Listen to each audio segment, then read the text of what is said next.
Nirmal municipality ఉద్యోగులకు గత 3 నెలలుగా వేతనాలు చెల్లించకపోవడంతో సమ్మెబాట పట్టారు. 3 రోజుల నుంచి సమ్మె కొనసాగుతుంది. అయినా అధికారులు స్పందించకపోవడంపై వారు ఆగ్రహం వ్యక్తం చేశారు. దసరా పండుగ నేపథ్యంలో కార్మికుల కుటుంబ అవసరాలకు డబ్బులు లేక నానా అవస్థలు పడుతున్నామని వాపోయారు. ఇప్పటికైనా అధికారులు స్పందించి తమ సమస్యలను పరిష్కరించాలని వేడుకుంటున్నారు.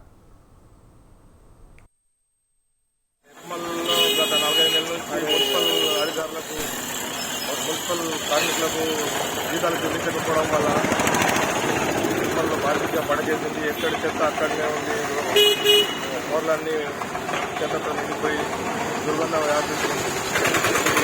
పరిస్థితి ఇలాగే కొనసాగితే దోమలు విజృంభించి విష జ్వరాలు విజృంభించే అవకాశం ఉంది. అధికారులు దయచేసి వాళ్ళ సమస్య పరిష్కరించి నిర్మల్ పారిశుద్ధ్యాన్ని మెరుగుపరుస్తారని ఆశిస్తున్నాం. కార్మికుల సమ్మెతో నిర్మల్ మున్సిపాలిటీ కంపు కొడుతోంది. డంపింగ్ యార్డ్ సమీపంలోని ప్రజలు తీవ్ర ఇబ్బందులు ఎదుర్కొంటున్నారు. కొన్ని రోజులుగా చెత్త పేరుకుపోవడంపై వారు ఆగ్రహం వ్యక్తం చేస్తారు. వెంటనే చెత్త క్లీన్ చేసి తమ ఆరోగ్యం కాపాడాలని ప్రజలు కోరుతున్నారు.